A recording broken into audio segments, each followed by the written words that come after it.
ఈ తులారాశి వారికి పరమ చండాలంగా ఉంది ఈ నెల అని మీరు అనుకుంటున్నారా? ఏంటంటే కష్టాలు అనేవి వస్తాయి, వద్దంటే అప్పులు మీకు వస్తాయన్నమాట తులారాశి వాళ్ళకి. ఈ తులారాశి వారికి ఈ నెల అక్టోబర్ నెల 2024 సంవత్సరానికి గాను ప్రొఫెసర్ డాక్టర్ మొల్లపూడి సత్యనారాయణమూర్తి నేను మాస రాశి ఫలితాలు చెప్తున్నాను. తులారాశి వారికి అష్టమ గురుడు ఉన్నప్పటికీ కూడా దూసుకొని మీరు వెళ్ళిపోవడం అనేటటువంటివి జరుగుతాయి. ప్రభుత్వ పరంగా మీకు రావాల్సినటువంటి సబ్సిడీలు మీకు రాకుండా ఇతరులకు వస్తుంటే మీలో భగభగ మండి మీరు కూడా ఉద్యోగాలకి సెలవులు పెట్టి మీరు గ్యాస్ ఆఫీసులకి, మున్సిపల్ ఆఫీసులకి, బ్యాంకులకి కసిగా తిరగడం అనేటటువంటివి జరుగుతాయి. ఇక చిన్నప్పుడు చదువుకోండిరా బాబు అని మీ నాన్నలు మీ అమ్మలు పంపించినప్పుడు వినకుండా ఇప్పుడు ఈ తులారాశి వాళ్ళంతా కూడా ఇప్పుడు చదువుకుంటాము అని చెప్పేసి, ఇప్పుడు ఉద్యోగాలు చేస్తామని చెప్పేసి ఏదో రకమైనటువంటి కష్టాలు మీరు పడుతూ ఉంటారు. మీ కష్టాలు మీ పిల్లలు పడకూడదని మీరు చెబుతూ మీ పిల్లల్ని అత్యంత గారాభంగా చేయడం వల్ల మీ పిల్లల యొక్క భవిష్యత్తుల్ని మీరే సర్వనాశనం చేసేయడానికి దోహదపడతారనమాట. అయితే ఆస్తులకు సంబంధించి విషయంలో మీరు ఆస్తులు అనేటటువంటివి మీరు పాడు చేసుకోరు. మరి కోర్టుల్లో అన్నీ కూడా తులారాశి వాళ్ళ ఆస్తులన్నీ కోర్టుల్లో ఉంటాయి, పోలీస్ స్టేషన్లో జప్తులు అయి ఉంటాయి, ఈడీల్లో జప్తులు అయి ఉంటాయి. What is all this? ఇవన్నీ కూడా మీకు యొక్క పూర్వజన్మ కర్మ ఫలం అన్నమాట. మీరు చేసినటువంటివి కాదు, మీ పేరెంట్స్ యొక్క పాపాలు మిమ్మల్ని వెంటాడుతూ ఉన్నాయి.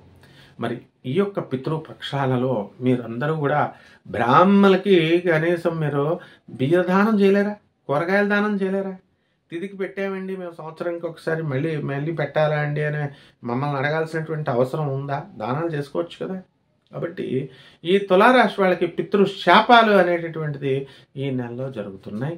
మరి సంతానం లేనటువంటి వాళ్ళకి మరి సంతానం కూడా ఇంకా కలగకుండా ఉండడం అనేటటువంటివి జరుగుతాయి. సంతానం కలగడానికి ఇంకా చాలా సమయం అనేటటువంటిది పడుతుంది. కాబట్టి ఈ విధంగా ఈ యొక్క తులారాశి వారికి జీత భత్యాల దగ్గరికి వచ్చేసరికి టీఏలు, డిఏలు, అరియర్స్లు ఇవన్నీ కూడా బ్రహ్మాండంగా వచ్చేయడం జరుగుతుంది. మీరు అనుకున్నవన్నీ కూడా సాధించడం అనేటటువంటి ప్రయత్నంలో ఆలోచనలతో ముందుకు వెళ్ళిపోతూ ఉంటారు. కొత్త కొత్త పరిచయాలు మీకు ఏర్పడుతూ ఉంటాయి. ఆ పరిచయాల వల్ల మీకు గురుడు 8వ ఇంట్లో ఉండడం వల్ల ఫూలిష్ సలహాలు అప్పుడప్పుడు కొంతమంది ఇవ్వడం ద్వారా వాటికి మీరు వెళ్ళి ఫూల్స్ అవ్వడం అనేటటువంటివి జరుగుతాయి. అయితే ఏనాటి జన్మ పుణ్య సంస్కారమో చక్కగా మీరంతా కూడా ఈ నెలలో మీరు జీవితాలని అనుభవించడం అనేటటువంటివి జరుగుతాయి. కాబట్టి తులారాశి వాళ్ళు చక్కగా మందు అలవాటు లేనోడు కూడా మందు అలవాటు నేర్చుకుంటాడు అనమాట. అలాగే తులారాశి అసలే తులారాశిది అక్రమ సంబంధాల రాశి. మరి అటువంటి రాశి మీరంతా కూడా ఇది కలియుగం. ఎవడో కూడా పతివ్రతలాగా మేము ఎవరు లేరండి, మాకు అక్రమ సంబంధాలు లేవండి, మీరు తప్పు చెప్తున్నారు, అసలు నో ఛాన్స్ అనమాట. ఇవన్నీ కూడా మోడర్న్ సైన్స్ని ఏన్షియంట్ సైన్స్ని బ్లెండ్ చేసి చెప్పేటటువంటివి. అండ్ ముందుగా ఎవడైతే నన్ను ఈ ప్రశ్న అడుగుతాడో కామెంటాడో ఎవరో ఒకళ్ళు ముందుగా వెలాసిటీ ఆఫ్ మూన్ ఎంత చెప్పండి. దాన్ని నాసా రిపోర్ట్ నేను ఇస్తాను. 15/3/5 అని 15 అనే దాని యొక్క యూనిట్స్ ఏంటో చెప్పండి. My dear astrologers and my dear scientists, all engineers all over the world, then come to me. కాబట్టి అంత గట్టిగా చెప్తున్నానంటే అక్రమ సంబంధాలు నా కళ్ళతో నేను చూసేస్తున్నాను అనమాట. కాబట్టి వీళ్ళు అలాగా ఆ యొక్క అంటే అక్రమ సంబంధాలంటే మీరు ఏదో అందరూ అని కాదు, మీ వ్యక్తిగత జాతకాలను బట్టి కొంతమందికి ఎవరికైతే ప్రబలంగా ఆ యోగాలు ఉన్నాయో వాళ్ళకి ఇది కామన్ ప్లాట్ఫామ్ మీద చెప్పబడేటటువంటివి. కాబట్టి వాటి వల్ల భ్రష్టత్వం పాలైపోతారనమాట తులారాశి వాళ్ళు. సమాజంలో మీ పరుగులు పోతాయి. సమాజంలో తర్వాత ఆర్థికంగా మీకు మళ్ళీ గుండు గీసేసి ఆ డబ్బులన్నీ కూడా ఆ అమ్మాయి తీసుకెళ్ళిపోవడం అనేటటువంటిది జరుగుతుంది. ఇప్పుడు గురువులు చెప్పినా తల్లిదండ్రులు చెప్పినా ఎవరు చెప్పినా వినరు అనమాట.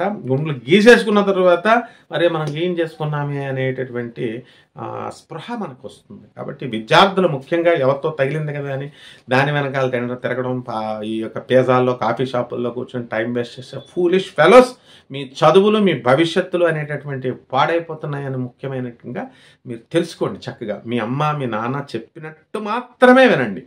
ఈ విధంగా చేయడం ద్వారా మాత్రమే మీరు దోషాలు అనేటటువంటివి మీరు క్లియర్గా పోతాయి. అంతేకాని మేము చెప్పే చిన్న చిన్న రెమెడీస్, లేకపోతే ఎవరో యూట్యూబ్లో చెప్తే రెమెడీస్ అన్నీ చేశానండి నాకు ఏ రిజల్ట్ రావట్లేదండి అంటే ఎందుకు వస్తాయమ్మా? క్యారెక్టర్ ముందు ముఖ్యం. కాబట్టి చెప్పాలి. కాబట్టి స్కూల్కి ఫార్మాలిటీగా మనము ఈ యొక్క వైట్ డ్రెస్ వేసుకోండి, టై పెట్టుకోండి, షూ పెట్టుకోండి అని ఫార్మాలిటీస్ ఎలాగో రెమెడీస్ శాస్త్రోక్తంగా చాలా సంవత్సరాల నుంచి చెప్పబడేటటువంటి ఆ రెమెడీస్ చెప్పడం మా ధర్మం. కాబట్టి ఈ యొక్క తులారాశి వారికి అన్ని విధాలుగా బ్రహ్మాండంగా దూసుకుపోతారు. కాంట్రాక్టర్లు ఎవరికైతే బిల్స్ రావట్లేదో అవి ఇంకా తిరిగి రావు, అప్పుడే కొంతకాలం వెయిట్ చేయాలా. మీకు కేవలం అక్రమ సంబంధాలకు సంబంధించినటువంటి లవ్ అఫేర్స్ ఇలాంటి తప్ప మిగతా విషయాలలో మీకంతా కూడా కలిసి రాదు. మీ జీతాలు ఇప్పుడు చేస్తున్నటువంటి ఉద్యోగాలు ఊడిపోవు, అవి జరుగుతూనే ఉంటాయి. కాబట్టి ఈ ప్రత్యేకించి తులారాశి వారికి ఈ నెల ఇలాగే జరుగుద్ది. పరిహారాల దగ్గరికి వచ్చేసరికి మీరు చక్కగా ఏం చేయాలండి అంటే రవి జపం చేసుకోవాలా, రవి స్తోత్రాలు చదువుకోవాలా, ఆదిత్య హృదయం చదువుకోవాలా, సూర్య నమస్కారాలు చేసుకోవాలా. ఆ తర్వాత చక్కగా దశమహావిద్యల్లో ఒకటైనటువంటి అమ్మవారు రాజశ్యామల మాతంగి అమ్మవారి యొక్క హోమాన్ని మీరు జరిపించుకోవడం ద్వారా కాస్త ఈ అక్రమ సంబంధ వ్యవహారాలు కాస్త తగ్గుతాయి, చెడు వ్యసనాలు తగ్గుతాయి అన్నమాట. లేకపోతే మీ జీవితాలు సంసారాలు అంతా నాశనం అయిపోవడానికి అవకాశాలు ఉంటాయి. కొత్తగా ఎవరితో ఒకటి తగిలింది కదా అని వెళితే ఉన్న పెళ్ళం కూడా వదిలేయడం ఖాయం అనమాట. కాబట్టి ఈ విషయాల్లో జాగ్రత్తగా ఉండి మీ వ్యక్తిగత జాతకాల కోసం నన్ను సంప్రదించండి. శుభమస్తు.